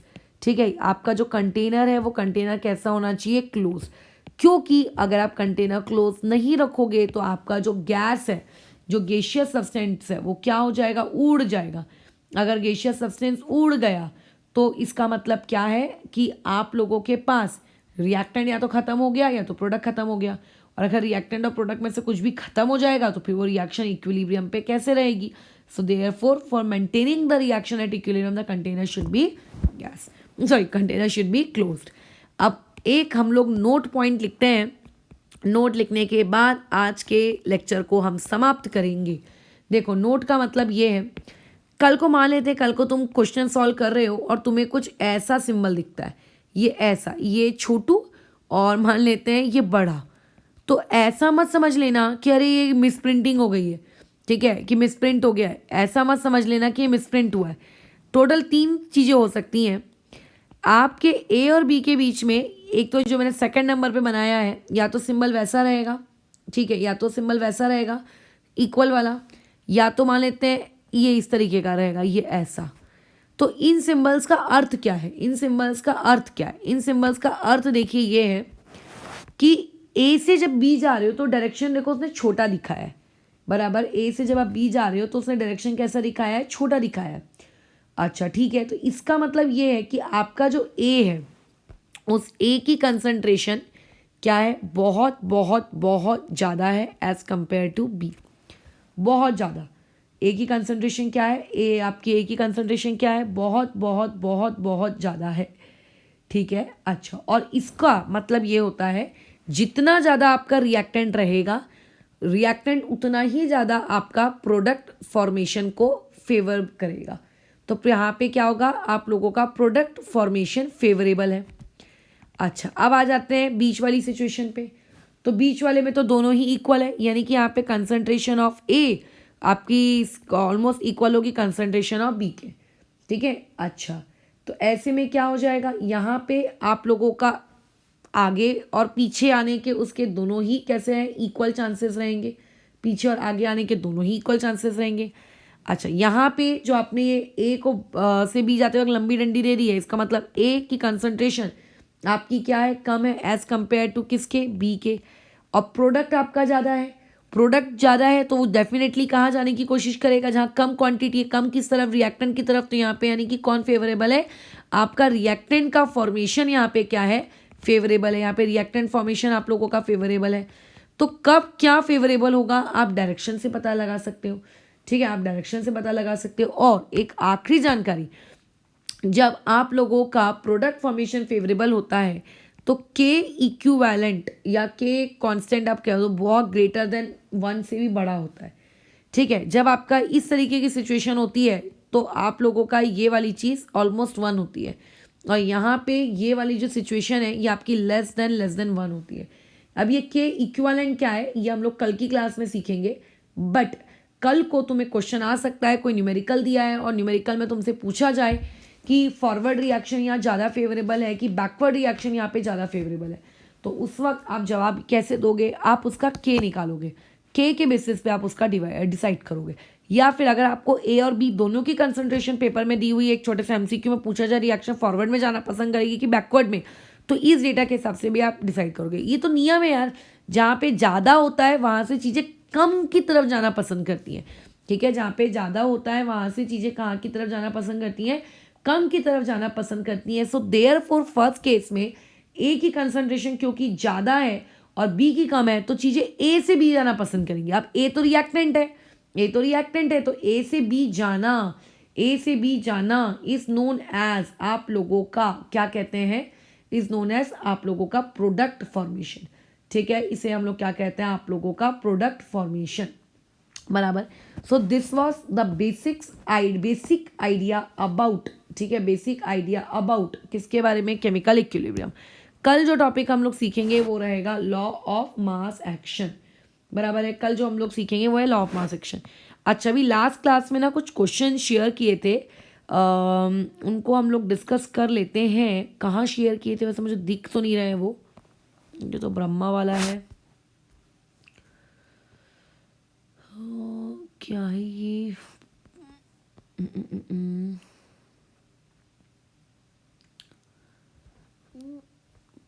Preparation part 6 primary amines dipole weak forces. Paragraph वाले में तो मैंने आंसर की शेयर की है, तो टेस्ट पेपर है।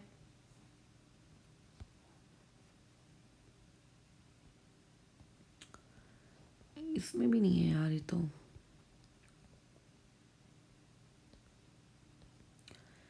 ये जो तुम्हें शायद टेस्ट दिया था, ये क्या दिया था पता नहीं, वहाँ का है।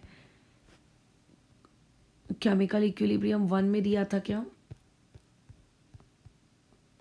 हाँ केमिकल इक्विलिब्रियम 1 में दिया था। चलो आंसर मैं बता देती हूँ तुम लोगों को, उस चीज़ को देखो कैसे चीज़ें की गई हैं। मल्टीपल चॉइस था, अगर कहीं गलत किया है तो उसमें बताना, अपन उस पर डिस्कशन करते हैं। ठीक है, और उम्मीद करती हूँ गलत तुमने नहीं किया हो।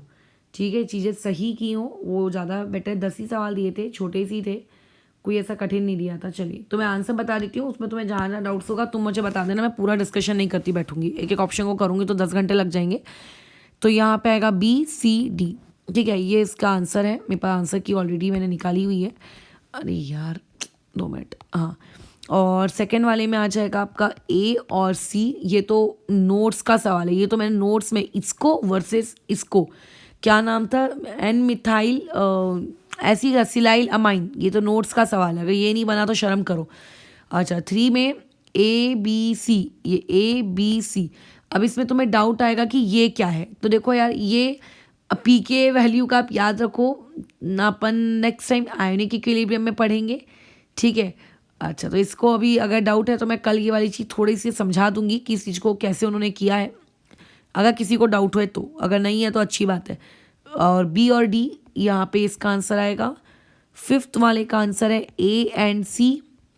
अच्छा सिक्स वाले का मतलब है ए एंड बी, नहीं सिक्स का ये है ना, सिक्स का मतलब है आपका ए एंड बी। और उसके अलावा यहाँ पे सेवेंथ वाले का आंसर जो है वो भी ए एंड बी ही है, अच्छी बात है। एट्थ वाले में आ जाते हैं, एट्थ वाले का आंसर है बी सी डी, तो बी सी और डी, ठीक है।